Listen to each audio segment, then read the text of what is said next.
I just wanted to point out vitality, fantastic word for the kids film. So, Hey, you got to get them used to like their stat blocks early. All right, we got like vitality, we got like charisma, dexterity, strength. You know, you got to get them used to the concepts so that I don't know where I don't know. I don't know why I didn't have an endpoint. I thought I could come up with an endpoint. I'm not. I'm only so good at improv. There's no endpoint to learning stat I blocks. appreciate. You're just gonna play D&D.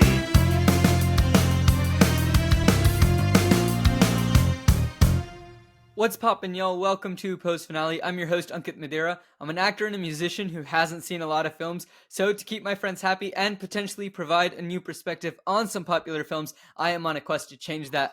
I'm not on a quest alone, however. This week, I'm joined by my friend, person that knows Barbie Fairytopia's world significantly better than anyone I know, someone who currently has on a Barbie shirt and a Barbie watch, and just gave me the weirdest stare while I was doing that introduction, Griffin Stofer. Griffin, how's it going? I'm gonna make you flub at some point. Oh no! I'm gonna get you at some point. Should I do? I don't know. Should I do one of the one-liners that I have written down or something? I don't Should know. I do it? Should I do a couple and then you can cut out until you get the best one? How have we already gone my off the intro? rails? We're not even a minute into this recording. I know. Well, that's your problem. But like, I got a couple of one-liners in here that I was just like, oh, I could use those in the podcast. I know one that's probably going to get cut out. What is happening? I have a note in here that just says, I'm glad the queen died. What? Okay, moving on. It's So past the first minute, so we're safe. we are here to talk about Barbie, and specifically for anyone who isn't aware of how we have ended up on this rabbit hole. Griffin texted me saying, Ankit, Yep. I know what film I want to talk about on your show. For context, ladies and gentlemen, Griffin and I have now been friends for I think like 12 years. We've kind of lost track of Too how long long, it's frankly. been. Almost half of our lives, if not half of our lives. So we've been friends for so long where I was like, Griffin, at some point I'd love to have you on the show just to talk about one of your favorite films. Griffin decided that their favorite film was going to be Barbie Fairytopia. And then they revealed to me that it is not just one film, but a trilogy. So 5. Well, originally we thought it was a trilogy. We'll get to why it's 5. The other two are a side thing, but they're part of the world, so it counts as 5. But there's like the original trilogy, and then there's the 2 new ones. And apparently the director's favorite is the 5th one, so now we have to do that one. Now we have to go through all 5.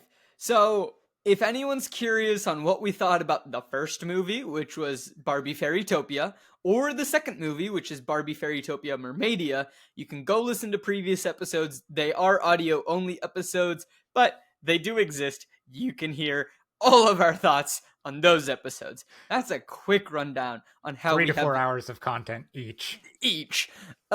This is a quick rundown of how we have gotten to this point. Now, we are about to embark on the journey to watch Barbie Magic of the Rainbow. We've gotten rid of Fairytopia in the title. It's not needed. Now it's just Barbie Magic of the Rainbow. And unlike most films and most guests that I have on this show, where I haven't seen the film before, but the guest has, we're entering a new little stage of the show where this isn't going to be a common trend, but it will be at least for the remainder of these Barbie movies, because Griffin and I started this rabbit hole together. We're gonna finish this rabbit hole together. If I'm gonna suffer, they're gonna suffer with me. And so we decided that this is what we're doing. So Griffin, you've also not seen the film. I have also not seen any of the ones from here on, which is why I've asked you for this one, and I will for the next 2 as well, to try to guess the plot based on the DVD cover exclusively. Yes. Not reading the back, exclusively the front. Right. I did do that. Before we get to that, this is the information I know. Obviously, we know the information from the first 2 films. Yes. So, the majority of what we know, Bibble is a powerhouse and does not get the credit that Bibble deserves. Elena has saved the world twice. Yes. That's pretty much all you need to know, ladies and gentlemen. Once per movie. Once per movie. There we And go. presumably in this movie, too. We're going to assume that Alina's going to save the world. Here's what I think is going to happen based on the cover. Alina and Bibble will be faced with the situation where certain colors of the rainbow are going to start going missing. Like, they're going to start fading, and they're just going to start becoming weaker colors and kind of start going missing. They will then need to go on an adventure to save the colors and restore the colors to the rainbow. Because if all the colors of the rainbow fade, then Laverna, who is the big bad villain of this series, is going to be able to gain the power, which isn't completely similar to the first, but it's slightly similar to the first, so it still kind of makes sense, but like they're fading the colors instead of something else. So I think that's what's going to happen. I think what's going to happen is that we're going to learn that Laverna is stealing the colors as her little frog self, and doing so, it's not only going to steal the colors, but it's going to turn her into the new Enchantress. So whatever powers the Enchantress has, by stealing the colors, it'll all transfer over to Laverna, and then the Enchantress will then become Laverna. So it's kind of like a flop of who becomes the good leader and then who becomes the evil one. I do think that Bibble is going to still be the strongest character, as Bibble is. Of course. And Bibble will still be the one to actually save the day, but no one's going to realize that and give all the credit to Alina. Naturally. What did you think was happening? I think you've just thought of a far better plot. For sure. Okay. So, I assume you're going off the picture of the cover that I sent you. Yes. And you didn't look it up. Okay. I believe I used the same one, and it said something about a crystal castle on the front of it as well. Oh, okay. I'm not gonna lie, I didn't read that deep into it. I read what was on it, the front, and that's it. But also, I can't necessarily promise that I didn't, like, when I was researching for the first movie specifically, because that's when I was looking at a bunch of stuff just about Fairytopia. I can't promise I didn't see anything about this movie and accidentally, like, vaguely remember it. Right, subconsciously. So, yeah. Not intentionally, because I got a little bit right. Okay. I got at least a little bit right, which, not that it's unexpected. I'm a genius, obviously, but I don't know. So, all right, what's your prediction? Elephant in the room first. Pink Bibble. So Bibble's gonna obviously. Sorry, Pranav. I do expect at least one Bibble sex joke. And this is where I start I haven't even started the movie yet, and I'm already wondering if I can contact the voice actor about his role. So on the cover it says... The Bibble voice actor? Yes, Lee Tokar. Yeah. I'll shoot him an email. Maybe I will too. Oh. So on the cover it says, discover the secrets of the Crystal Palace. So obviously we're going to a Crystal Palace at some point. I see new blue and orange friends. That is obviously a Portal video game references, which came out on October 10th, 2007. So technically after the movie, by like several months. So obviously Portal actually ripped off this movie. But also Dandelion Erasure. Why can she not be included? Or do they change her hairstyle? I don't know yet. It's not that high resolution. I can't tell. The blue one has moon wings, so maybe moon powers. But anyways, a new dress, a necklace, and wings. So I foresee a new magical girl transformation in the future for Alina. Hotshot guess. Crystal Palace is fairy school or something, and they go to learn. Okay. So and then Laverna shows up. Fair. Ladies and gentlemen, for context, Griffin and I have both stopped the film, I believe, at almost the exact same point, because we don't actually know what's happening in the second half of this film. Yep. As always for me, but now for Griffin as well. Just Griffin has already gotten significantly more right. So Griffin was right on certain things. Based on where we are currently in the movie, I have gotten everything wrong other than Bibble is still overlooked. Which he is, but he hasn't done much this movie yet. He hasn't done a lot. I have a feeling he's going to have a strong second half. I'm not going to lie. I'm the second half when things actually happen. Yeah. We have to set everything up. So why don't we jump into it and we can set everything up. Up to 36 and a half minutes, the movie is all exposition. It's all setup, so Bibble does not have a chance. And that is exactly where we stop. Finally, action started to happen, and that was halfway through the movie. And I was like, this is the stopping point. Yeah, Griffin did watch this before I was able to get to it, just in terms of like scheduling and stuff. I saw how that scene ended, and I was like, that is the perfect point to end. There are cliffhangers, there are questions, we can make new guesses when we finish this one. Right? Oh my god, it's almost like you listen to the show and you know how it works. It's almost like it's almost like I listen to the show and then somehow have an exact line of contact to you, so I just get to annoy you with the infinite number of brain worms that I have about the stuff you've done and been like, hey, you got this wrong, you got this right, you got this is what this actually means. Here's some information on this. It's almost like you have my phone number. Yeah. So, here we go.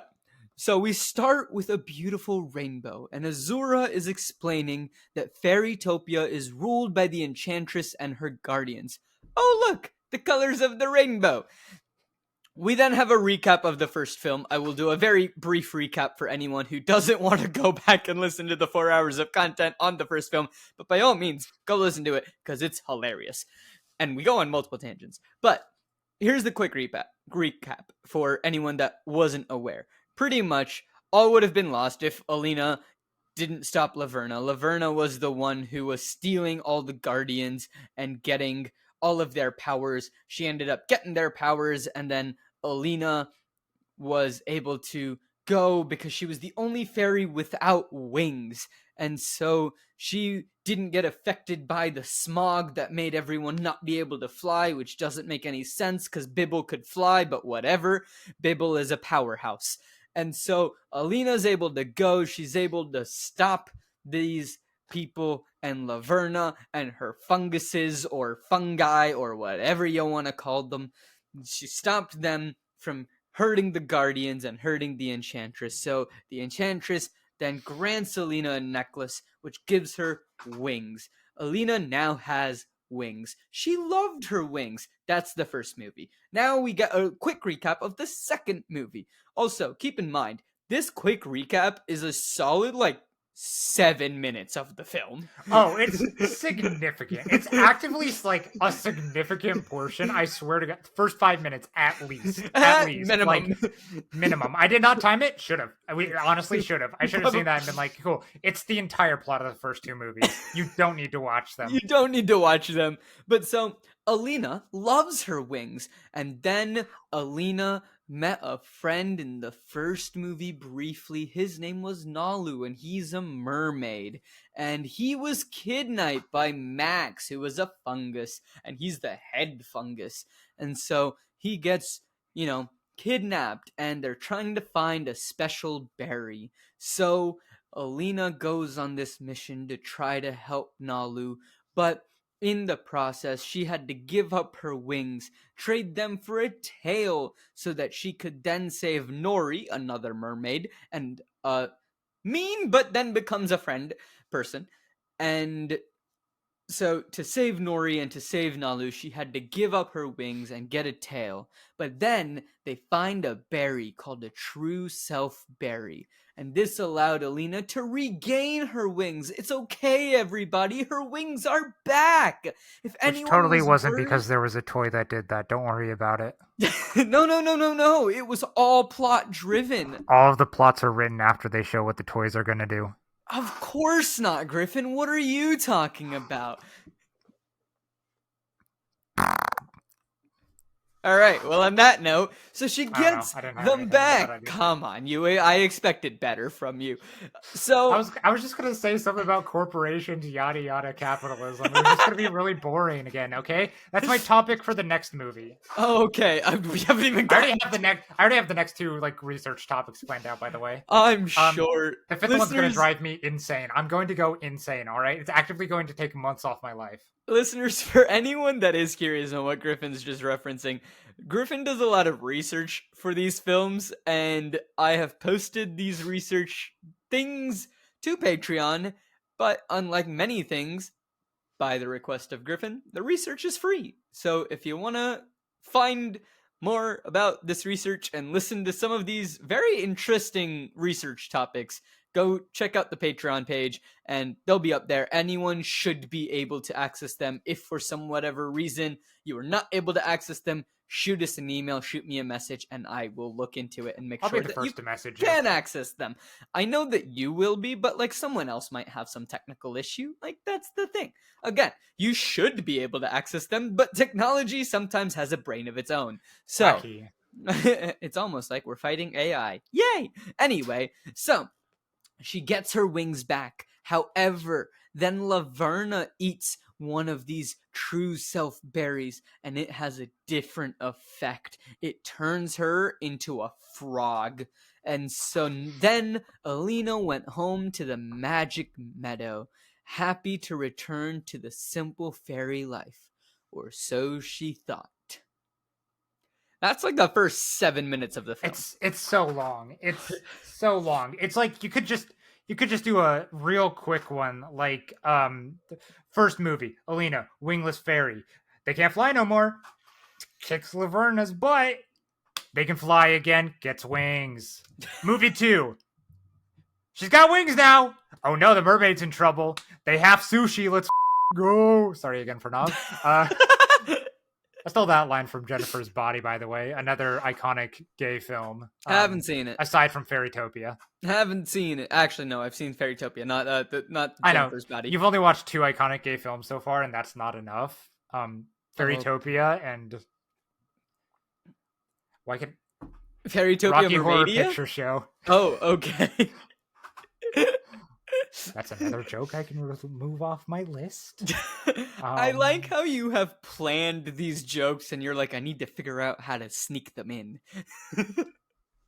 Yeah, at least the half sushi one I had written over here on my notes and not down here on my phone.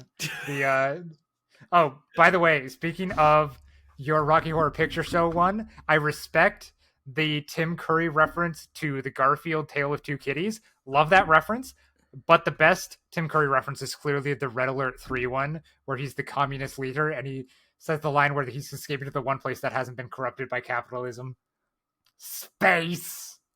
That's how he says it. It's the best. I'll send you a link. Okay, sounds good. Okay, so we're at the beginning of the movie. We finally get to it. Here we go. So we open. Bibble is asleep in his flower. It opens. Bibble grabs a petal and then rolls over. Honestly, I feel ya, Bibble. It's hard to get up. I'm just glad he finally got his own house. All right? Right? The real estate market must be terrible there. Anyway, also, that's not a house. That is a flower. It's a bed. It's a bed. All he gets is a bed outdoors. It's something, though. It's something. Alina emerges from her flower, which is named Peony, in case anyone was curious. This is told to us in the first film. And Peony, and she sees her friend Dandelion. They fly off, and we see a rainbow butterfly who's there, and then we get the title card.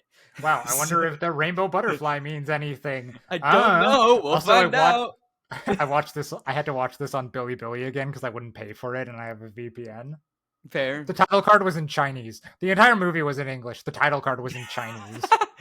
That is fantastic.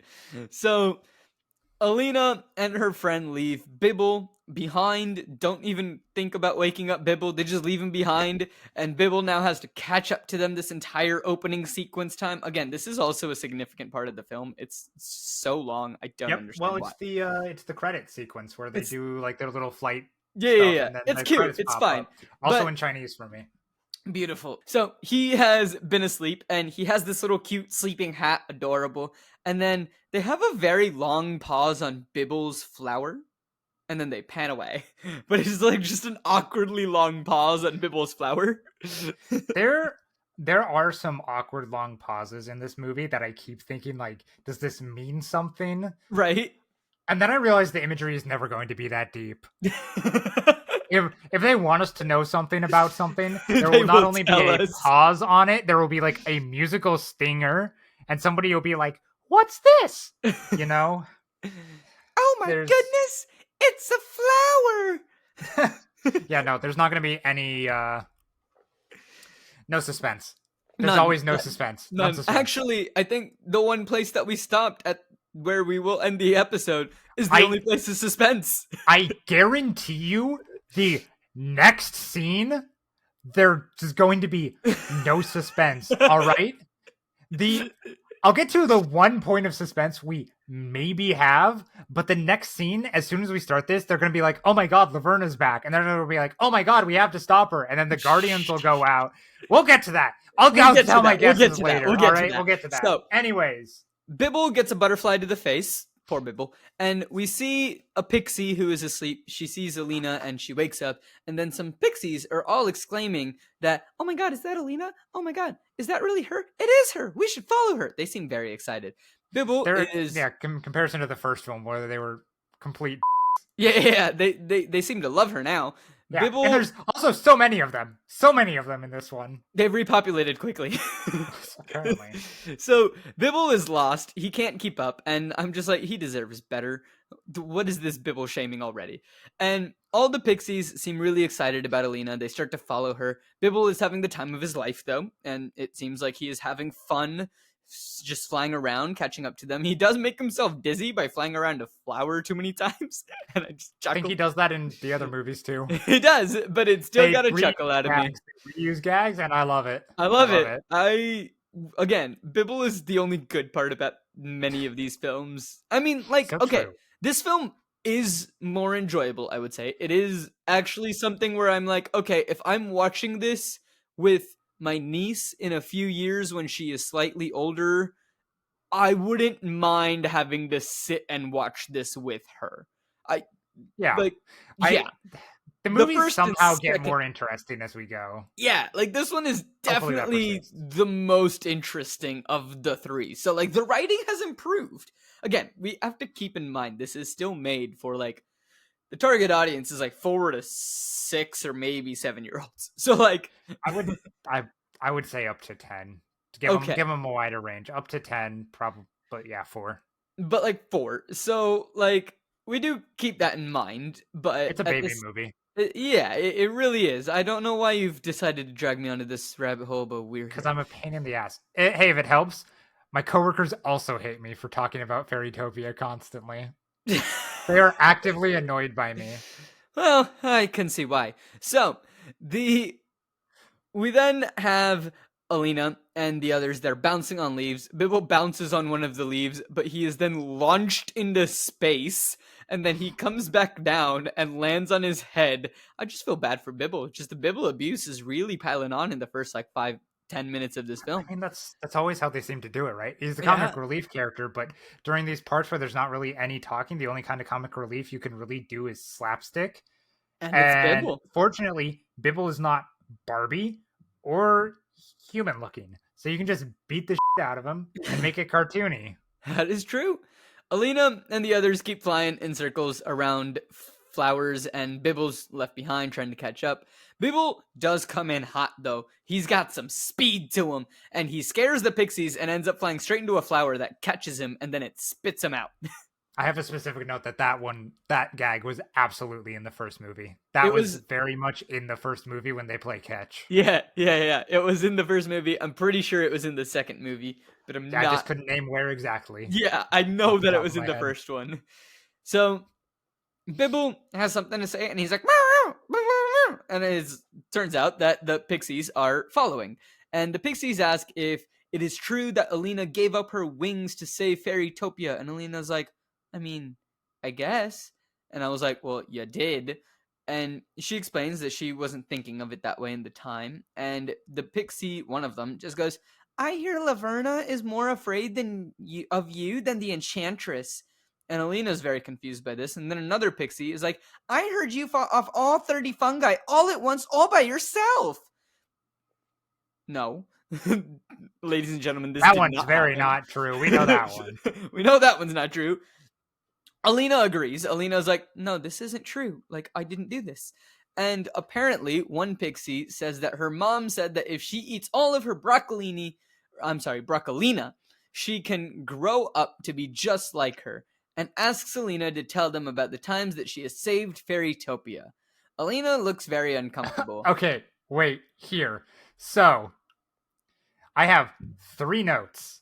Yes. That progressively get more angry as I wrote them. Okay. So one is, I think they all have the same voice actor. Probably didn't want to pay more people for the same thing for 30 seconds of a movie. Pretty sure they're all the same character model as Azura. Yep. Which is proven that they at the very least have the same exact hair model texture. Like, yep. As soon as she shows up 20 seconds later. Yep. 3 is, are the pixies babies? Are they babies? Are they baby fairies? How do fairies reproduce in this world? How does I had function? that exact same question. Yeah. Oh my god. Pixies babies? Are they babies? I don't know. I have no understanding of this. This was not implied in the first movie. It implied they were their own like race. Yeah, they were their own set of creature in the first movie, but in this movie, they look the exact same, and it's implied that they're babies. If they eat the broccoli, they can grow up to, and it's implied that it's a baby, and they all look the same. Do they reproduce asexually? I don't know. Do they how many children does Azura have, and why do they all keep the same hairstyle? Do they want no individuality? Are they a hive mind? Right. 1, are they a hive mind? 2, are how do they reproduce? Is asexual? Because but you do also then have the male fairies. So then why are all the pixies that we see just female pixies? Like, what's going on? Where are the male pixies? Like, I don't know. Like, what's happening? Like, are there young male pixies somewhere else that we just don't see? Like, I don't understand. I'm so confused. These are all good questions, and luckily, I need to contact the writer again of the first movie. We can. I need to message her again, and so I will. I have some more pointed questions that I need to ask immediately. We have done some more research, as in we have watched the following films. Yeah. Which, to be fair, the one I got in contact with, because there were technically 2 in the first movie, but it becomes just one of them later. The other one didn't respond back, but the one of them, Diane, she responded with like, the writer strike going on right now, so I'm not answering any questions, but try again later. Yeah, it was a very respectful email. Valid and fair.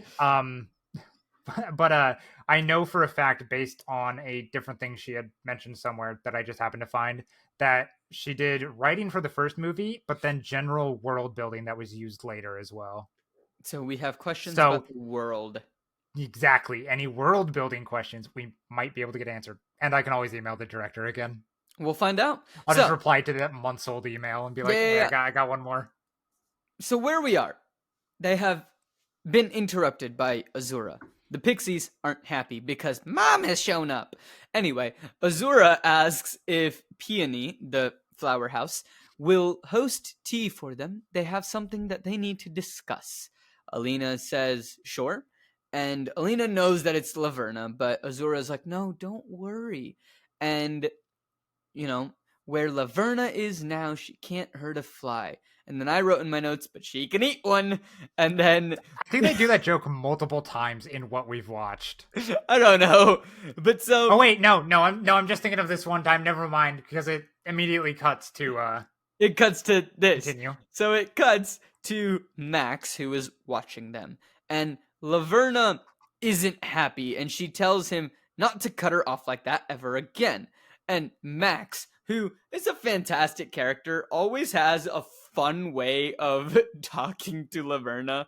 So Max just goes, I'm sorry you're amphibious. They could hear you. Laverna isn't happy about the hurting a fly joke, and then she eats a fly. And I was like, I called it. I am glad that they still kept her as a frog, and they solve it later. But I like that there's continuity. There's continuity. Yes, it's very important. Sometimes there's more continuity between these films than some other films that I've seen. Yeah, sometimes. It's almost like, hey, they've read or looked at the previous source material. Well, also it's the same animators and stuff. Yeah. Same writer, so it does help. Does help. So Max is taken aback, and Laverna says, What? What are you looking at? What are you doing standing there? Your job is to follow Azura, not follow Azura. So, Max. Make her British. Well, I don't know that happened. I will try to make her American next time. You've It been just too long in happened. London, dude. Shut up.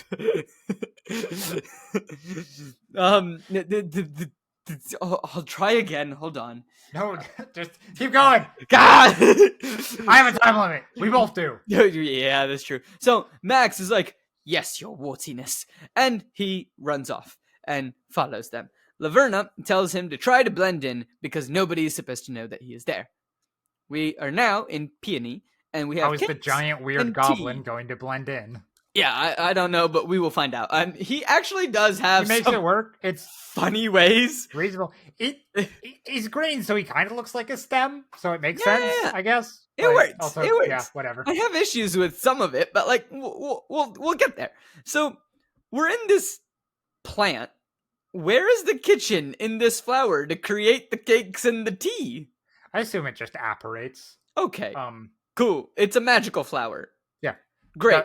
The flower still sings too to communicate, which is cute. I like that. I think that's a good detail. It's a nice little detail. And Bibble goes to eat a cupcake, but Alina pipes in and she's like, "Don't you want to offer one to our guest first?" Gluttony. What?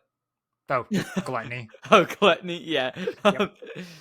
And I was like, "I'm sorry. You have kicked Bibble into a flower. He deserves more than just a flower. He is now a guest as well. He does not live here. Let him eat." But, Bibble being Bibble and, a saint, offers the cake to Azura. But Azura's like, "No, it's all yours. Don't worry about it." So, thrilled, Bibble goes to eat it, but it seems to be, made of a rock because he can't make a single dent in it. And now Bibble has a loose tooth. So is Bibble a child also? I don't know. I haven't. Is Bibble also a child to get loose teeth? I don't know what the implication there is. I'm baffled. I'm confused. I don't know. I think pretty much what happened is that Bibble isn't a child, but Bibble is one of those creatures like a shark where if you lose a tooth... You think he constantly regrows teeth? He can just regrow a tooth? That's terrifying. That's a terrifying concept. What sort of hell beast is Bibble? A god. Is there a difference? I mean, look, if it wasn't under copyright, I would possibly make Bibble the mascot of this show. But, I mean, copyright. Same. Spiritually, mascot. We love Bibble. Very important, Bibble. Ladies and gentlemen, if you don't understand why we love Bibble because you have decided that of all the films that you're not gonna watch as I go through them, you've decided not to watch the Barbie films. 1, understandable. 2, watch them. Just go to YouTube and just search Bibble as a powerhouse. Bibble is the powerhouse of the cell. And I believe is the exact video. I think so. And you will just understand the context of why we love Bibble. That's all you need. If you are slightly confused on what's going on, just find that on YouTube. It should be available across the world. Yeah. If you don't want to spend 3 hours watching these movies, spend 5 minutes watching that. Yeah, just spend 5, maybe 10 minutes just understanding who Bibble is, and you'll be caught up on why we love Bibble. So, anyway, I think Bibble now has a loose tooth. So, he's apparently going to get a visit from Azura's friend, the Tooth Fairy. And Bibble goes on about how he's going to catch the Tooth Fairy. It's a cute little sequence. He's like, I can't do the Bibble voice perfectly. Yeah. So the Tooth Fairy is canon. The Tooth Fairy is canon in this world. And I think Bibble's going to try to kill the Tooth Fairy. That is my understanding. I think Bibble's going to kill the Tooth Fairy. That's wrath. Yeah. Bibble is all of the emotions. Yeah. So Alina says, "Bibble, you can't catch the Tooth Fairy," and I just wrote in all caps, "Bibble can do whatever Bibble wants." And then Azura gives Bibble a very small pouch to hold his tooth, and it is soft enough to where he won't feel it under his pillow. Now, slight problem with this. Bibble didn't have a pillow in the flower. He will magically have a pillow when he needs it. We know he is capable of procuring items. But also, this is where I specifically note, is the Tooth Fairy going to be the Chekhov's gun of this movie? Is the Tooth Fairy going to show up in the third act and help them somehow? I will be pissed if that happens. You're going to be pissed because I'm going to be right. Yeah, because I didn't have that thought. You're going to be pissed because I just made the best prediction in the history of your podcast. Hey. Okay, you might be right, but like, come on! What other movie can you show? What other movie can you make the prediction? Tooth Fairy is Chekhov's gun. All right. So on that note, Alina brings up to Azura that, hey, you wanted to discuss something. And Azura reveals that each guardian has been asked by the Enchantress to choose an apprentice. Azura asks Alina to be her apprentice to learn the flight of spring. Alina is honored. Now, we learn from Azura that Alina needs to be at the Crystal Palace in 2 days' time. Azura heads out, and Alina is thrilled. She's so excited, so she heads off to tell Dandelion. Bibble follows, stopping to smell the flowers, as he does, because Bibble can do what Bibble wants. He smells 2 of the flowers, they're beautiful. He then smells another flower, it's disgusting. Turns out that this flower is actually Max, wearing a disguise. Okay. Cool. Max disguises himself as a flower, honestly, kind of works. Like, until his little head popped up, I didn't realize it was Max. So, yeah. To be fair, we couldn't see past the screen. Presumably, Bibble could. I think Bibble is choosing to live in ignorance. I think Bibble is choosing to ignore it because it gives him a chance to be the hero later. Yeah. Bibble is actively choosing to not acknowledge it, so that because he knows they're being followed. Bibble knows that they're being followed, but Bibble also understands that he has actually helped save the world twice and has gotten no recognition, and so maybe third time's the charm. We know for a fact that Bibble can always tell when they're being followed, because it's happened now at the beginning of the second and the third movie each time, preternaturally, all right? So we know he knows he's being followed. He's using this as his opportunity to set a trap for Max and Laverna so that he can stop their plot later on. There we go. Bibble's got this all planned out. He's a very smart puffball. The mastermind. So Max comes back in and he's like, "Oh, your wickedness, I have news." And I was like, how did he hear any of this news? They were inside Peony, and Max he wasn't like even next to the flower. He was a good ways away. He could have moved when they were coming out. He could have been standing next to it listening. Fine, you ruined it. Things can move outside of frame. You're right. I should know better. That's on me. You're the movie man. What am I? Some dipstick? Yeah. So Laverna changed his assignments to follow Alina and not Azura. So Laverna says, "The Enchantress and Alina, 2 fairies with 1 stone." Very interesting. We'll see what she means. I mean, we all know what she means. She's going to take them both out with 1 plan. We all know what she means, but we're going to see what her plan is. I had an absolute brain moment here as the scene ended where I was just like, have we ever seen a stone in these movies? And then I was like, oh, wait, Mermaidia, they're on the beach. There's definitely like some rocks and stuff over there. Nala was lounging on one in the first movie. I don't know what I was talking about. I don't know why I was like, have we ever seen a rock? I was thinking too much about how there were just like wide open grasslands and how Fairytopia has a lawn problem, much like suburban America. I don't know how I can always bring it back to something like this, but you know what? My brain is fundamentally broken. Also, going to be an apprentice, magic school guest, looking better. Going to the Crystal Palace. That one wasn't that much of a guess. It kind of just said it on the front, but I'm going to take that as a win because you didn't write it down. Yay! So that's my win. Second of all, Flight of Spring. What does that do? Does it bring spring? Is this going to be a kind of like Orpheus kind of situation where they sing a song that brings spring back to the world? Oh, right. I forgot. You're really like into Hades Town right now because you finally listened to the music. And that just reminded me. I've always been into like Greek mythology as well. No. I know Greek mythology, but I mean Hades Town specifically. But I actually think that kind of guess is somewhat strengthened by later things that pop up that I will talk about, when they come which up. we'll get to very soon. Yeah. Actually, that's So- very soon. I'm looking at my notes. It's quite soon. Go Yeah, ahead. it's pretty quick. Travel time. Travel montage. Let's go. Travel montage. Before we get to travel montage, Dandelion is like, it's a long way to the Crystal Palace. And Alina's like, we will be fine. And Dandelion's like, yeah, but you don't have to do all of it by yourself, you know. Bibble, as Bibble should, takes offense to this. And then Bibble seems okay when Dandelion calls him a very brave puffball. And we head out. Travel montage. He is brave. This is my biggest problem of the travel montage.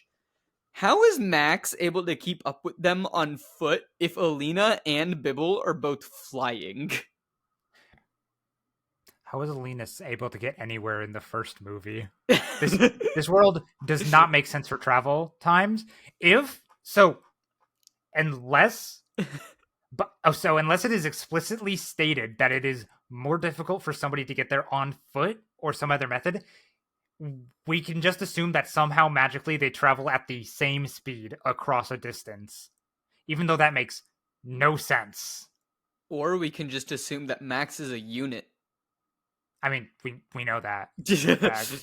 He dresses well. He takes care of himself. Max is a unit. But also, I can't believe they're leaving Dandelion behind again.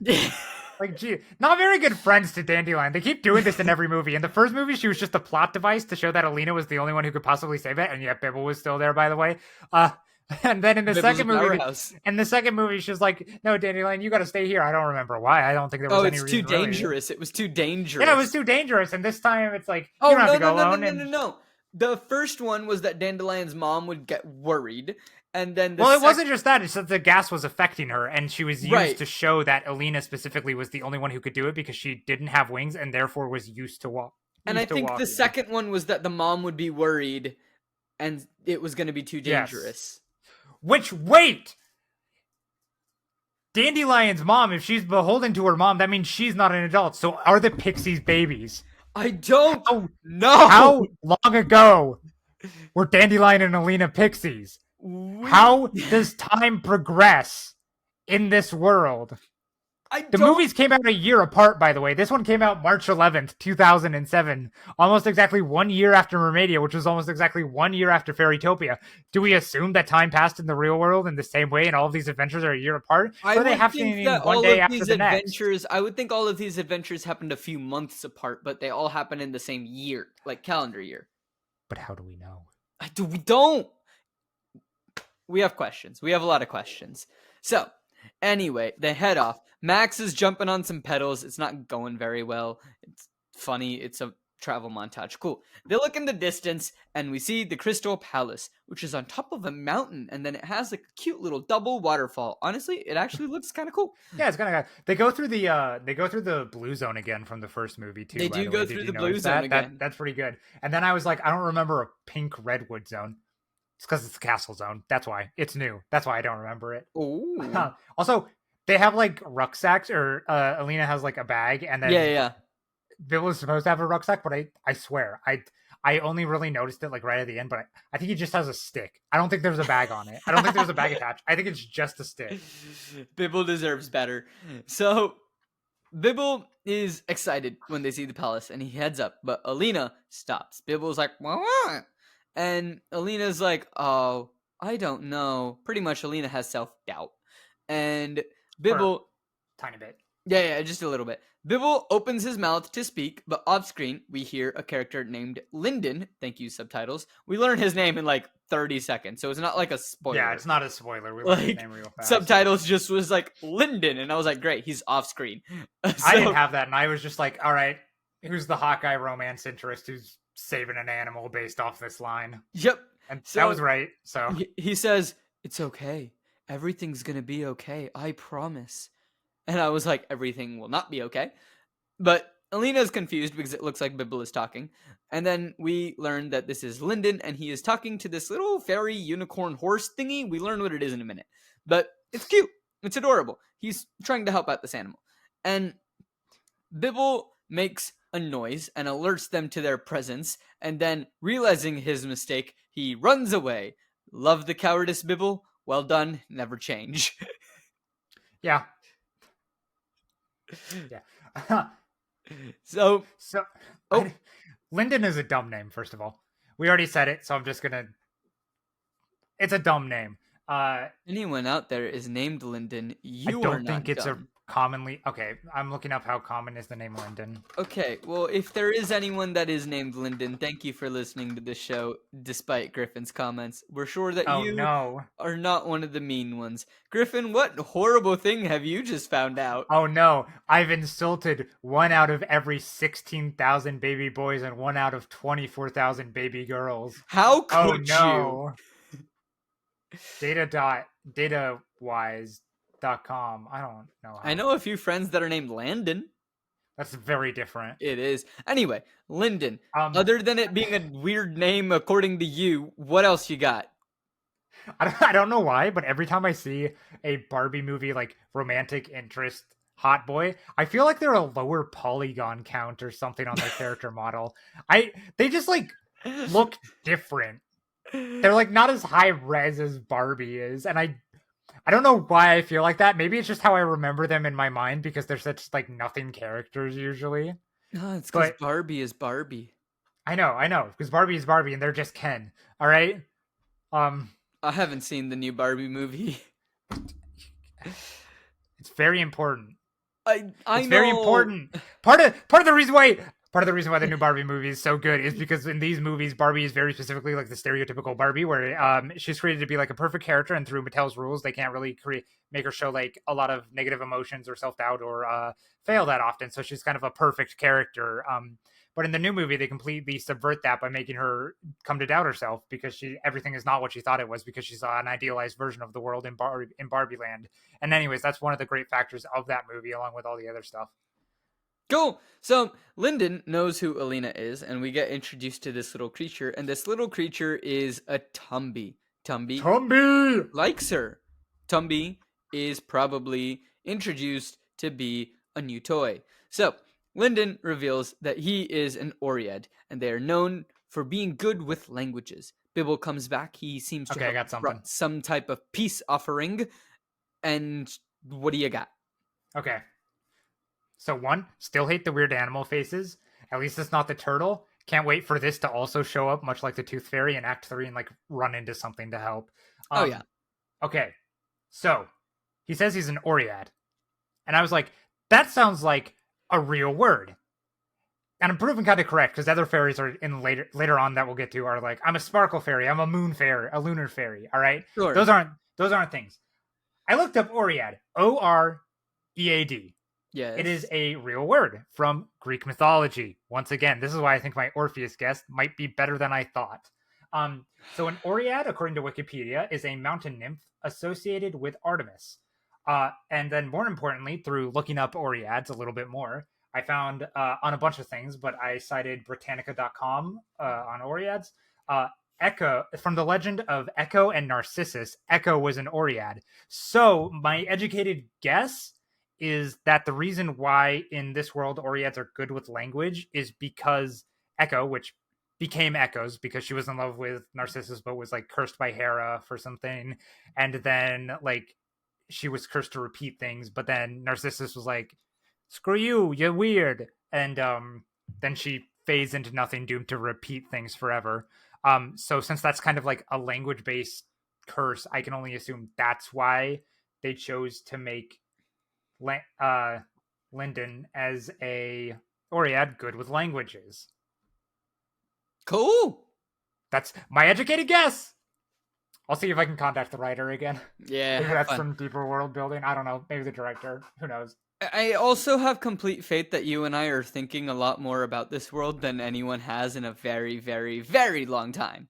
I think we're thinking about it deeper than anybody really should. I don't think it stands up to this much scrutiny usually. Probably All right. not. I did Google the other kinds of fairies that they named when they would come up, and they were just like aesthetic Pinterest boards and not actual things. Fair. One of them, Sparkle Fairy, was actually like a fashion line. Ooh. No E on that one though in the word sparkle. Odd. I don't know. Wasn't up to wasn't my taste. Yeah, fair. Anyway, where are we? So Lyndon says that the other apprentices seem nice. It's hard to tell. And Alina says, well, okay, we should head to the dorms. Needs to meet everyone at some point. Lyndon offers to go with, but Alina says that she'll be fine. She'll go alone. Wants to do this herself. So she heads off. Also, he says they seem nice enough. So I can't wait to meet the one chick who's rude to Alina because she's intimidated by the fact that she saved Fairytopia and Mermaidia and feels insecure, but then admits that further into the movie, and then they team up and becomes friends, just like Nori. I suspect there's going to be a repeat. I think I'm slightly wrong on that now, but at the time I thought that for sure. Fair. I thought that it was going to be a flip where most of them were just going to be mean. So I think most of them are fairly neutral. Yeah. So Alina heads off to Bibble, and Max falls off a tree. Poor Max. So it is night by the time that they reach the palace and the dorms. Don't understand how time works in this world, but fine. And we see multiple little glowing balls, and they're not sure which one is theirs. Pretty much these are all little rooms that are their dorms. So Bibble flies into... little dorm flowers are pretty cute. Yeah, they're adorable. Like, honestly, I really enjoyed them. Unfortunately, there were the Zura, but there's 2 blue colors. So which one are they gonna pick? Right? They picked the wrong one. I don't even know if they end up with a blue one at the end. I actually did not think to check that. I didn't actively pay attention. So Bibble flies into a blue one. We see 2 other fairies that are there. They seem very closed off, not interested in having unwanted guests. And the fairy with blue hair tells the rude little one, Shimmer, I see something. And then she looks at Alina and she's like, you've made a horrible mistake.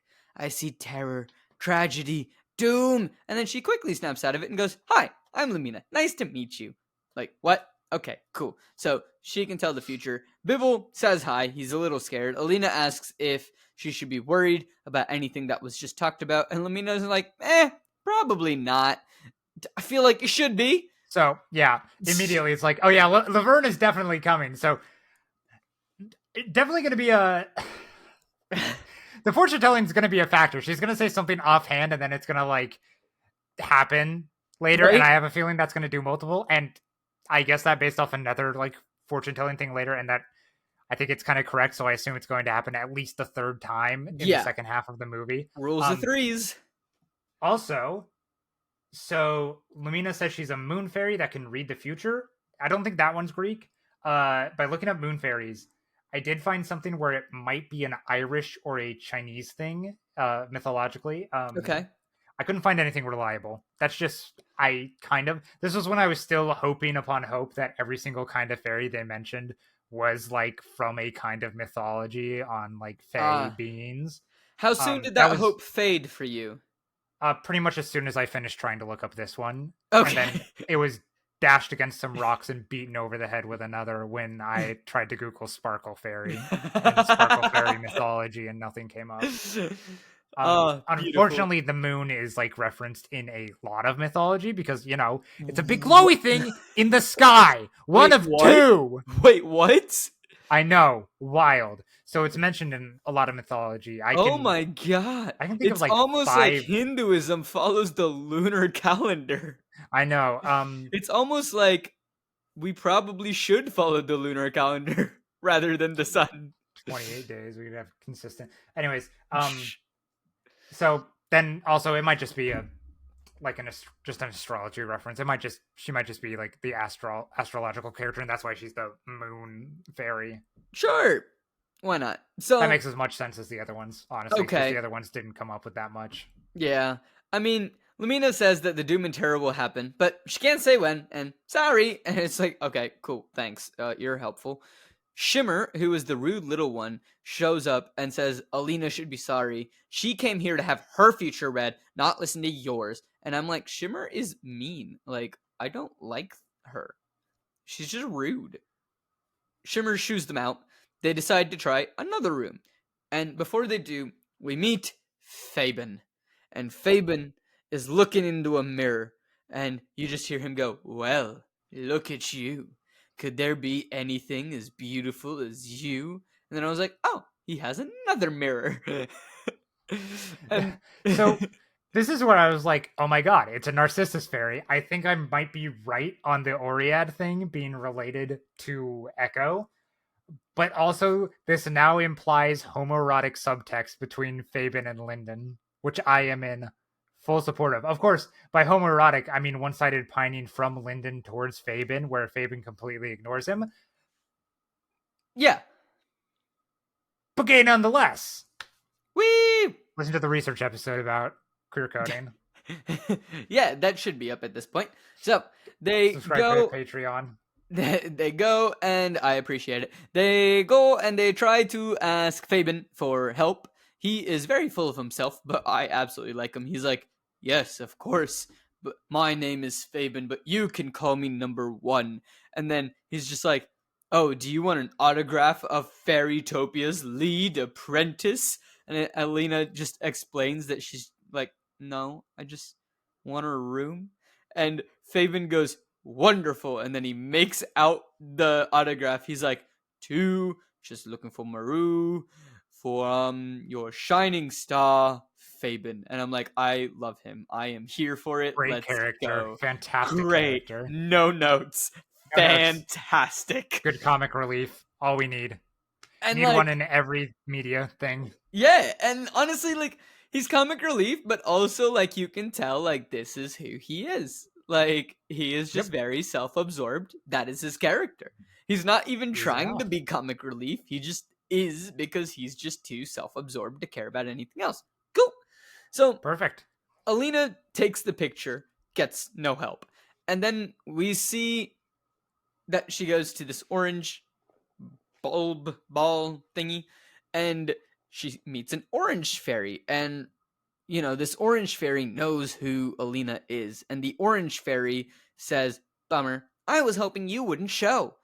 Explains that she doesn't care about Alina, and she doesn't care about the whole, oh, I saved Fairytopia and everyone should bow down and be grateful to me and all of that stuff. And Alina's very confused because she's like, I never said that. And I didn't like this orange fairy as soon as she said something along the lines of, you said it, had someone else said it for you, doesn't matter, I still don't like it. And I'm like, wow, like, what? Like, if someone else said those things for Alina, how can you blame Alina?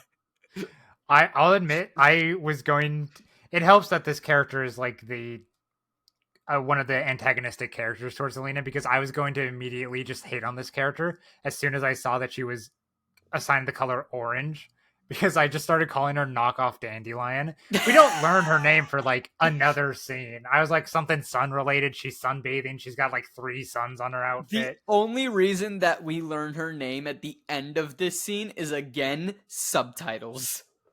No, yeah, it's mentioned in like it's mentioned in like 2 scenes past this or something. Yeah, it's mentioned in the first lesson scene when like the teacher, one of the guardians, refers to her as Sunburst, but something it like is that. not learned because she refuses to introduce herself to Alina. Right. Also, speaking of the colors of the fairies, like outfits and hair and stuff, Shimmer's another pink fairy. Yes. Why are there 2 pink fairies? I don't know. I've lost track of the colors and I've stopped caring. Also, Shimmer flies with her hair, and I think that's fun. But also, that implies that Alina never needed wings to fly. So unless they drop another type of fairy on me that I can look up and it actually says mythologically they fly with their hair, I'm not buying it. Sure. So Alina's very adamant that she hasn't said this. Orange fairy, who we learn eventually, again, not a spoiler, her name is Sunburst, but we learn that Sunburst is like, wow, I'm sitting here in my room and you barge in and you start yelling at me. And Alina's like, I'm not okay, and she was yelling. So she stops, she apologizes, and Orange says, talk to the sparkle, and then tells Alina to just leave. I hate her. She's terrible. We finally then meet a kind fairy, and the fairy's name is Glee. This is the most important scene in the movie, by the way. Oh, yeah. 100%. Yeah, very important. So we meet Glee, and Glee's very kind, and she's really excited to meet Bibble. She grabs him and brings him in to come meet her puffball friend, Dizzle. A new love interest for Bibble? Lust. He's got all of it. We got pink Bibble. What have we had so far? We've had gluttony, we've had wrath in killing the Tooth Fairy. Now we have lust. Something like that. We're gonna Pride as well. Oh yeah, definitely pride. Pride has been there. I'll admit you picked up on me saying those faster than I hoped you would. Dude, I picked it up literally when you said the first one, because keep in mind that I was hoping you just wouldn't say anything. Oh, fair. I mean, spoilers for later. Oh, okay. That's spoilers for later. Spoilers?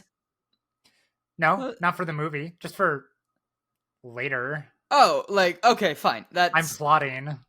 I'm scared. I have a monologue. There's a reason I moved halfway around the world anyway. So, Bibble has met Dizzle, and Bibble is puffing out his chest. He's trying to look suave and attractive, and he goes and grabs a flower that he then presents to Dizzle. Dizzle takes it and is attracted to him because of his loose tooth. So, like, which is an odd choice, but we love goofy guys, so sure, I'll take it. So Glee explains that all the Guardians got to decorate the rooms for their apprentices, and finally offers to show Alina her room. Bibble and Dizzle want to keep hanging out, and they are kind of sad, but then it's like, no, Dizzle can come too. So then they're happy, and they all head out together. Alina's room looks just like home, and we hear a bell, or like a chime that kind of goes off, and that means lights out.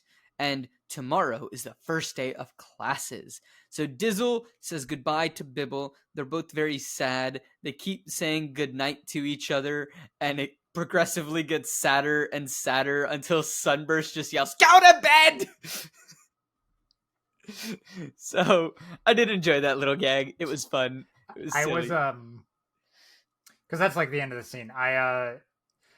It's like astounding that it took them that many characters for one of them to just be like, "Oh yeah, your room's over there." Yeah, right. 2 is that Glee has like a heart of vines and a star on her. I don't know if these shapes are going to mean anything later. They might have just been from the toy designs. I just keep hoping they mean something. We'll find out. Don't even have any guesses. I have no idea. Obviously, Sunburst is named Sunburst because she has suns on her. Yeah. And then the lunar fairy has like moon wings. But second, I had the question of, is Dizzle also voiced by Lee Tokar? Fair. No, it's Kathy Westluck.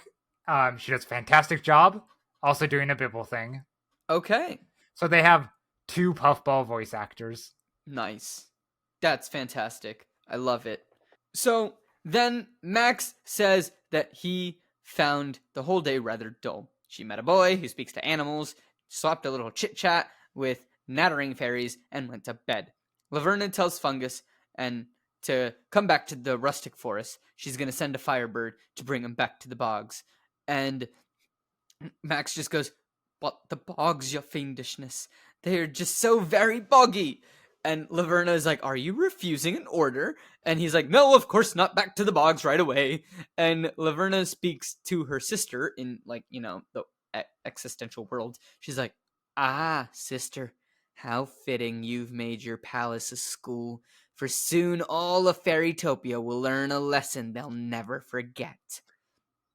Pretty good line. Not gonna lie. Yeah, pretty good line. Solid. And on that solid line, we're going to take a quick intermission, and then we will come back and do just a little more. We'll learn a little more about classes and get to the one point of actual potential, suspense in this film.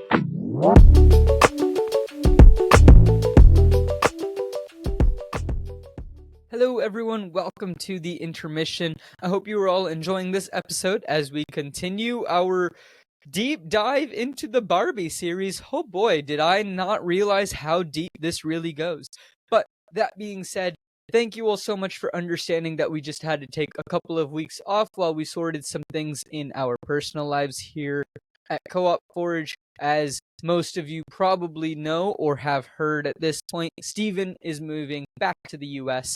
And so with that change, we just needed a little bit of time to change some stuff behind the scenes and figure out a big change in our personal lives as well. So thank you all so much for understanding, but we are back, and there should hopefully be no delays moving forward.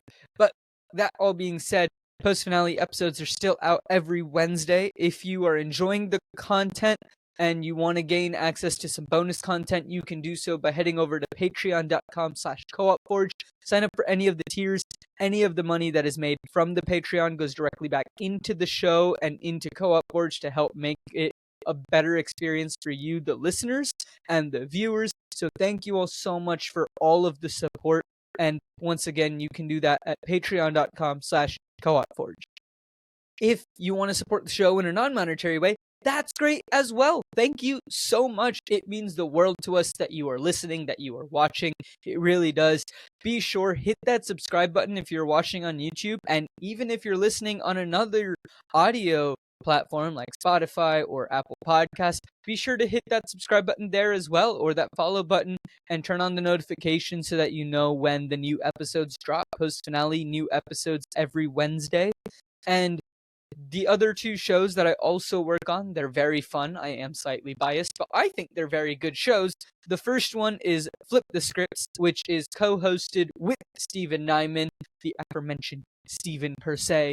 But he and I look at the world of adaptations and start talking about adaptations. So we look at the book as well as then looking at the film. So we currently have 4 episodes out of that show, looking at the Percy Jackson films from 2010 and 2011 or 2012.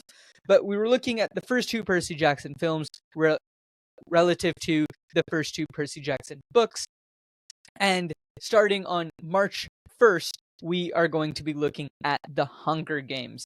So if you want to take a look at what that sounds like and, hear what that is all going to be about, be sure to hit that subscribe button. That episode can be found anywhere on March 1st. Now, that being said, last thing real quick is if you would like to follow us on social media, be sure to do that. It is at coopforge, CO_OPFORGE on Instagram, Facebook, TikTok, and you can also follow this show specifically at Post Finale Pod, again, on Instagram, Facebook, and TikTok, and that's across all the different platforms. But thank you all so much for all of your support, and let's get back into the episode and figure out what's happening in Barbie Fairytopia's land.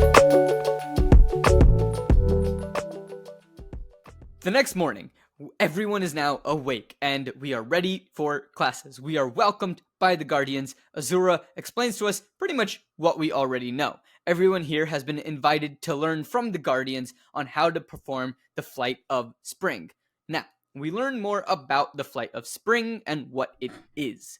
We perform the annual ritual of the Flight of Spring to release the magical rainbow, giving Fairytopia another year of vitality. I just wanted to point out, vitality, fantastic word for the kids' film. So, hey, you gotta get them used to their stat blocks early, all right? We got vitality, we got charisma, dexterity, strength. You gotta get them used to the concepts so that I don't know why. I didn't have an endpoint. I thought I could come up with an endpoint. I'm only so good at improv. There's no endpoint to learning stat blocks. I appreciate. You're just gonna play D&D. I appreciate that you started and you were like, I will figure this out as I go. No. Yeah. No, I was full sending and there was just no end to that. Oh, also, I was like, okay, are they gonna line up and it's gonna be an actual rainbow? The answer is no. Because from left to right, they went pink, orange, green, light purple, pink, purple, light blue. For anyone Guardians that was listening, I just face palmed. Maybe they'll change into their Guardian colors later as a toy gimmick that was in this one. But at least the Guardians are a proper rainbow. Okay. Also, only a year of vitality. That's pretty high maintenance. I'm not gonna lie. Right, I had this thought as well after we learn a bit more. So, first, we use the magic to extract light from water, creating the chamber where the ceremony takes place. Then, we perform the flance, a combination of flight and dance which draws the blush from the inner fountain. You see what they did there? They combined the word flight, and then they combined the word dance to create the word flance. Beautiful wordplay. Is blush also a combination of 2 words? No, because I couldn't tell what she said the first time around. I Yeah. had to like re-listen to it and wait for another sentence. I heard blush, flush, or flesh. I was not sure. No, I think they just created the word blush. I mean, they Maybe. definitely didn't create it. They just chose to use it. Yeah. Sure, whatever. Why not? So It looks like a flower to me. finally, through luminescence, we channel our light energy into the blush, releasing the first rainbow of spring. My Orpheus guess is 90% correct with Yeah, that. I don't want to talk about it because you have the one accurate guess on this show. So moving on. If something goes wrong, the blush will wither, and our land will be doomed to 10 years of bitter winter. So, Horribly disproportionate. right, let me get this straight. Incredibly disproportionate. Right, you have to do this ritual every single year, but you mess up one single time and it's a 10-year punishment. Not gonna lie, kinda sounds like, other things, but like horribly disproportionate. Are you making a Les Miserables reference? I'm just keeping it ever so vague because there are multiple things that can happen in just religion and Les Miserables, but also I mean, 10 is like a common number. Yeah. 10 is a common number, but there's a lot of things in different religions where you should do this every year, or if you do this one thing slightly wrong, like it can lead to like bad luck, or like that's why they're like, oh, like when you walk under a ladder it's like 7 years of bad luck or something. I don't think that that's necessarily true. I just think walking under an open ladder is just a safety hazard, and That's an shouldn't OSHA do it. violation for sure. Like, just don't do that. But I don't know. But horribly disproportionate. So these fairies have been chosen so that one day they can follow in the guardian's footsteps and perform the ceremonies. And this is where, back to the whole pixies being babies thing, everyone looks the same age. So, like, Everyone. do they age? How much older can they get? Like, everyone looks the same age. So why do they need confused. apprentices? They're not old. Just in case? Because, like, you think Laverna would be gone because she was banished. So, like, why didn't they have apprentices before? Right? When Laverna was more present. I don't understand. Doesn't make sense. Doesn't make sense? Plot. So they are given a class schedule and the guardians leave. I like how they're like, this is school, here's schedules. So what we learn is that Glee and Alina both have magic class first. Bibble and Dizzle are very, very happy about this. And Bibble is cute. Dizzle looks a little demonic. I don't fully trust her. And if you she think breaks... Dizzle is going to be a secret villain that shows up later?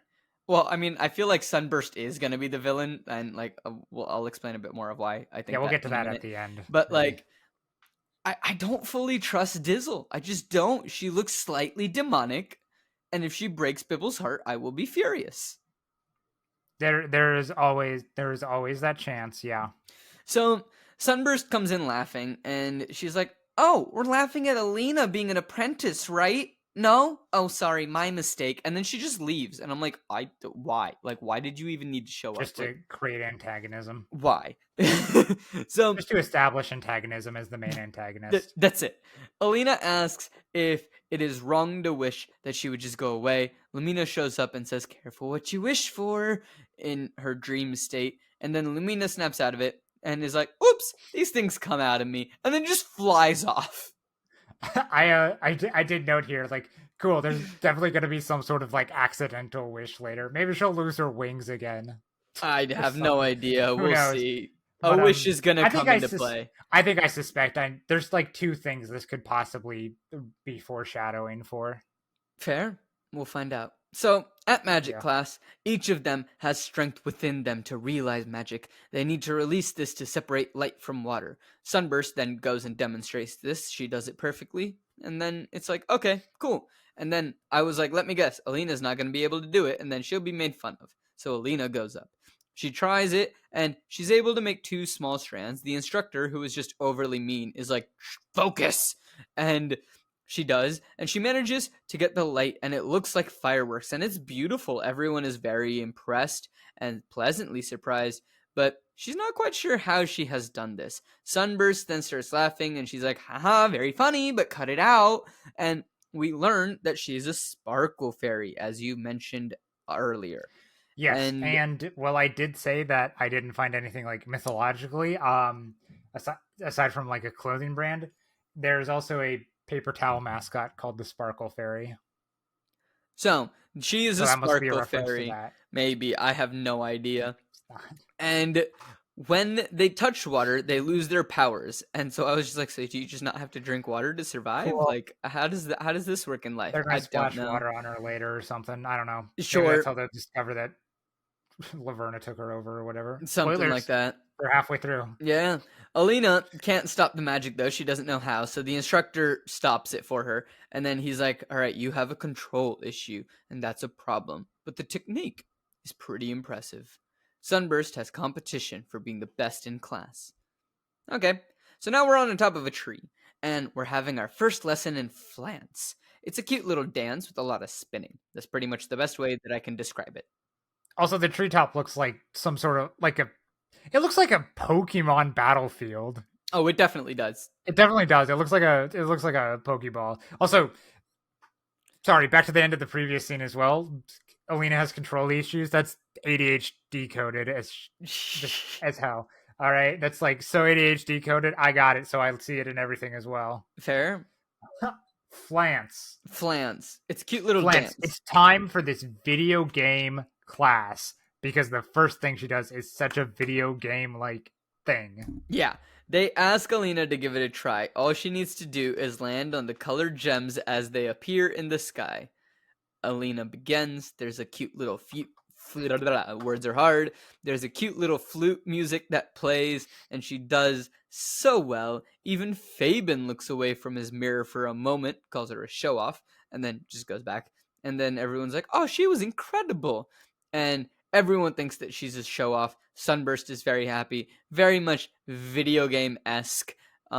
While I was trying to find this movie to watch it, I did find that there was a DVD video game thingamabob or something. Oh yeah, all the DVDs for these had little games on them. Yeah, and I'm willing to bet that was one of this is one of the games on it. Yeah. So yeah, makes complete sense. Laverna is back. We're back with Laverna. Finally, let's go back characters. To Flance first. Oh wait, we're going back to the Flance. What's happening in the Flance? One is, oh no, she feels bad for being too good. So I was like, okay. What is up with these classes? Who is in each of them? Are these just the same people for each class? So I went back and checked. In the magic class at the beginning, there was Shimmer, Sunburst, Alina, Linden, and Glee. And in Flance, there was Fabian, Sunburst, Alina, and Glee. There were 5 people in the first class. So presumably the other 2 were in a class somewhere else. At least the second class is more even with 4 and 3 because there's 7 of them, obviously, 7 colors of the rainbow. So you can't have a perfectly even split. But that first class was so unbalanced. But it kind of makes sense with what we see in a little bit. Maybe. So maybe Laverna tells Fungus to move faster with the fans. This is other Fungus, not Max.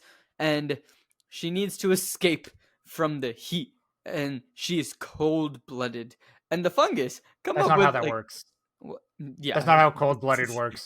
Also. It isn't. But the Fungus do come up with some fun lines, and they're like, oh, I thought she was cold-hearted. No, hard-hearted. Not hard-headed. And like they're laughing, and Laverna's like, what have I done to deserve this? Oh my god, I hate them so much. Laverna, the only character who has development. So Max has returned, and Laverna says that she can finally leave the dreaded bogs and put her plan into action. Max is concerned as he informs us that she is going to leave without a pardon from the bogs, and without having a pardon from the enchantress, she will become a real toad.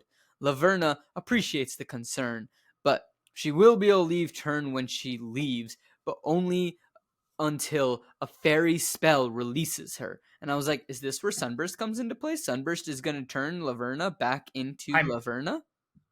I also had a guess there, but also I'm pretty sure she's already a real toad because if she could turn back, I feel like she would.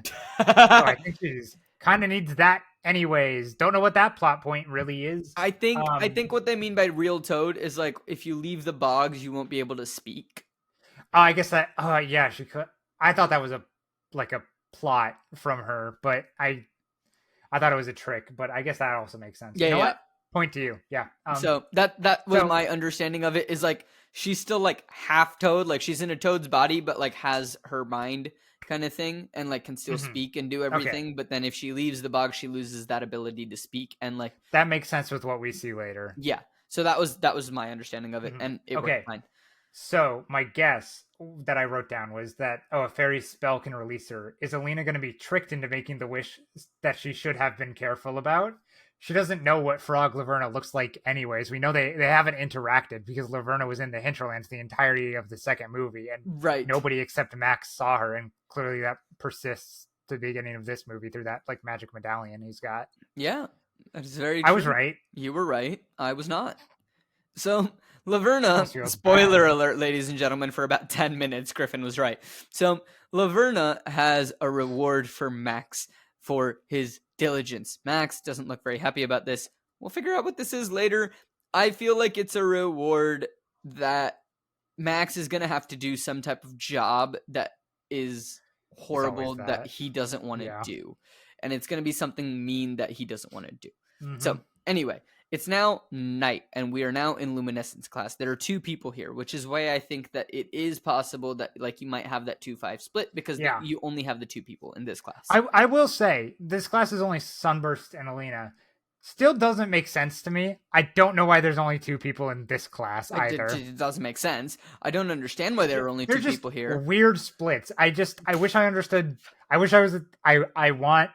I want a 10-minute scene where they each go over their own personal schedule, and I get to see every single place that they're going at any given time. Yes, the world. I've been playing too many mystery games, too much Nancy Drew going on. So Azura explains that each of them has a powerful energy inside of them that can be thrown into the world as a brilliant magical light. For example, to coax open the first blush of spring, we will need to focus on your light energy. So she asks Alina to try and cast that inner light energy on the flower. Alina tries. This just feels like magic class again. It really does.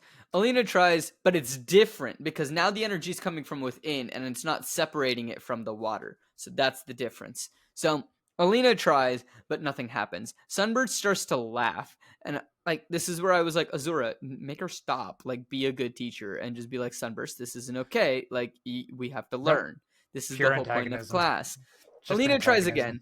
She can't control the light, though. She does get the light, and she accidentally hits Sunburst, turning her blue. Sunburst retaliates. She turns Alina orange, and then Alina sends another shot at Sunburst before Azura stops them. And Azura says, never point your spells at another apprentice. And then both of them in unison go, she started it! Fantastic. Classic. Azura doesn't care, but she does a spell that reverses the spell. And she is mad. And she says, this time we'll say it was an accident. But I never want to catch anyone using magic on another apprentice again. They both agree. They go back to the lesson. Yeah. But this is where we cut away. Yeah. I was wondering, why was Dizzle there when Glee wasn't? I don't know. Dizzle is not loyal. No. Bibble always sticks to Alina. Dizzle? No. Dizzle saw Bibble and was like, I want that. Yeah, that one instead. They absolutely just pulled a Wonka and turned her blue. I doubt this movie gave people new fetishes though. Don't ask. Don't ask if you don't want to know. I don't want to know. Moving on. Okay, cool. And then I actually was like, well, one is sometimes they need magic words to do spells. Inconsistent. When they're doing their light stuff, don't need words. When she does the reversal spell, needs words. Unclear. I also had a half guess here, which was just that not supposed to use magic on other apprentices. Someone is going to this is going to happen later at a pivotal 100% point it's in the going to happen movie. later. It might still, but I kind of missed the point of the scene, which was the reversal spell. That part was the important part that they used later. Yeah. So And not long later. Again, no suspense in these movies generally. That's why I'm still not sure about that tooth fairy guess of mine. Because usually there's just one thing immediately. But that hasn't happened yeah, yet. who knows? Who knows? So Alina explains that Sunburst hated her from the moment that they met, and maybe Azira made a mistake. She's explaining this to Lyndon. They're on a walk, and Lyndon says Alina is the most talented apprentice here. And then a frog shows up. It's Laverna in frog form, toad form. I'm so sorry. Mm-hmm. She's a toad, and she is limping. It's all fake, but she's limping. Lyndon translates as Laverna tells him that she's from the bogs of the hinterlands, and she's been cursed by an evil fairy witch. And I was like, oh, Alina's going to put together that this might be Laverna, and that, absolutely not. This is where the exile was. I was wrong. She has put together that, the Laverna probably, did the terrible thing to this. She knew Laverna was in the person. hinterlands. Yeah. But, So Lyndon's confused on why Laverna would curse a toad. No one's sure. And a curse can only be unbroken by a fairy undoing spell. Lyndon's pretty sure they haven't learnt that, and Alina realizes that she has last night with Azura. So she does the spell, turns Laverna back into Laverna from toad form, and then Laverna is like, ha ha ha, you miss me? She's back, baby. Let's go. Laverna's back. Let's go. My second favorite character is back. Let's go. LFG? Yeah. Let's go. So Laverna is just like, I'm back. Lyndon's very confused because he's thick. And Laverna tells Alina that she just signed Fairytopia's death warrant if she will. And then she flies away. And Alina and Lyndon fly off to tell the Guardians that Alina has accidentally, brought Laverna back from toad form. And that is where we are ending this episode, because this is as far as either of us have watched. Oh, I had one more scene after that. Oh, this is as far as I watched. This was... Oh. No. I was saying things based off the very, very next scene. Do you want me to go over it super fast? I mean, why not? It's not really going to ruin anything, so... Okay. I don't take notes of, what's happening in the movie the same way you do. We will go over the scene again at the start of the next we'll go over episode. at the beginning, but I just want some context for what I have been saying, so we'll add this. Sure. So I call this the magic orb catch scene, because Shimmer, Sunburst, and Nurse and Fabian are playing a game of catch with the fairy ball. That is what they call it. Fabian not really participating, just looking in the mirror. But the two of them playing, they're throwing it back and forth. Alina and Lyndon come by and they're like, "Have you seen anything weird?" And they're like, "No."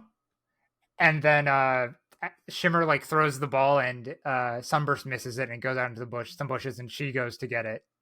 So I don't think she's actually there for when they ask if they've seen anything weird. Then they fly off. It cuts over. Sunburst pops out of the bush. They're like, how long does it take to get a ball?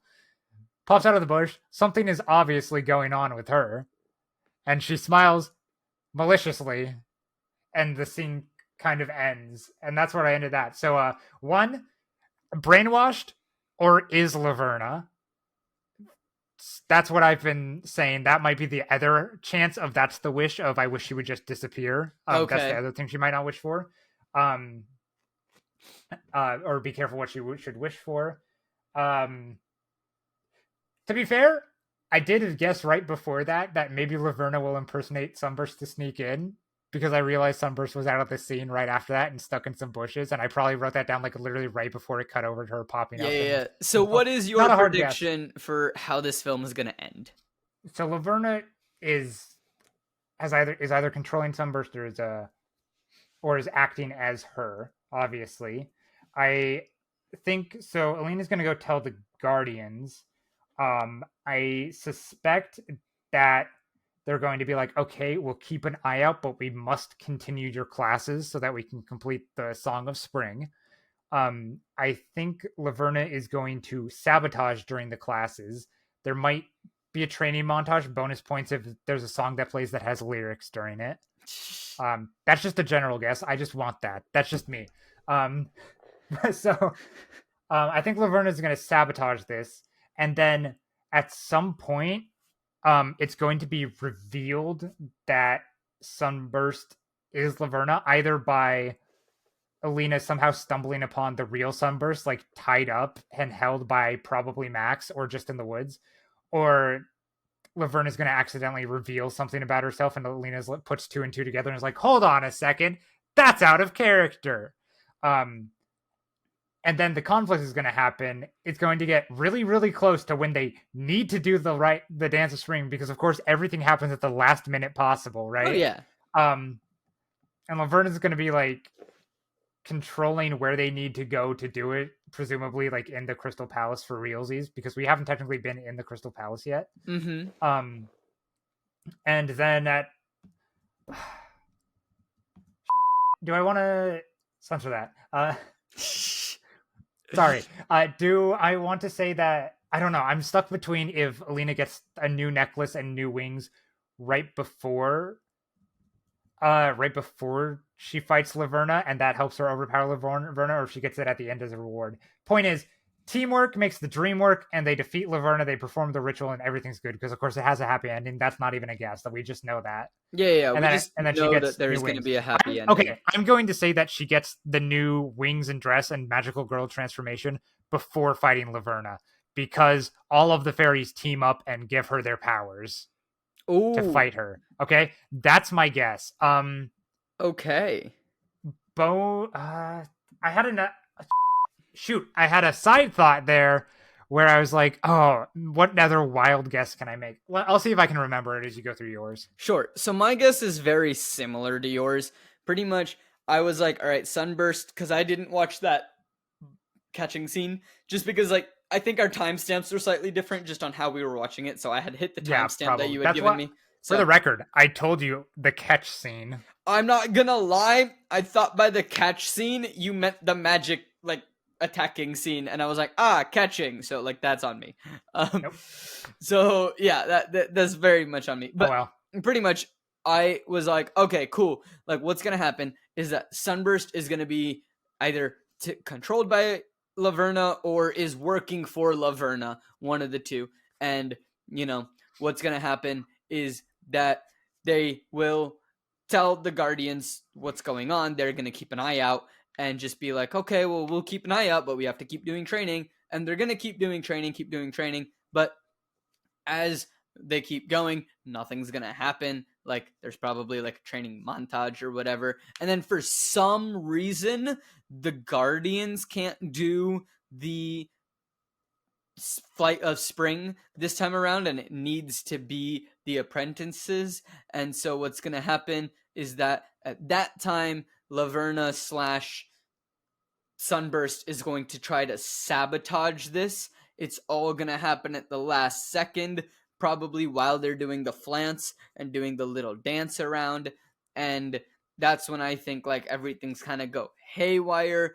Everyone's going to come together in the last minute, understand what's going on, and then everyone's going to give their powers to Alina, and she is going to get some new fun thing, and it looks like it's going to be new wings and a new look, and she's going to then have all the power to then beat them, and that's why she is going to have to use magic on another apprentice, because she will have to then defeat Sunburst, because Sunburst has turned, and then they will still be able to complete the festival, and they'll still get the first rainbow of spring to happen. But it's, like you said, all going to be last minute. I do think that Bibble is going to be a big reason of either why Max or Laverna gets caught. And I think Bibble is going to have that going on, and Dizzle's probably going to help him. I just don't fully trust Dizzle yet, but I think Bibble's going to do that, but Bibble is still not going to get any recognition for his part of the help. I'm just excited to see the Bibble Dizzle sex scene, all right? Well, on that note, ladies and gentlemen, thank you very much for listening to this episode. Griffin, thank you so much for joining. I know you don't really have social media, so is there anything you want to tell the people before we sign off here?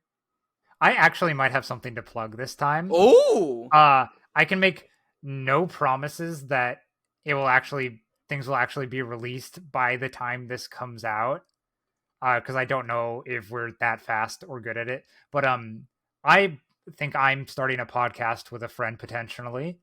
I know, rare these days. Who has podcasts anymore? I might be starting a podcast with a friend. So if you want to, this one will not be censored. Not what I'm about to say, just the podcast. Look for a podcast titled "To Be Titled Later."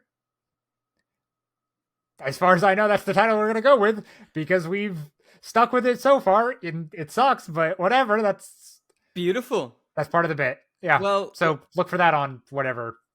Wonderful. Ladies and gentlemen, if that is out, I'll definitely let y'all know during the intermission. And if it's out when this releases, and if it is, I'll be sure to leave a link. Oh, God, not by the time you record the intermission. What? But I don't know when you record the intermissions before you release these, but like a few days before.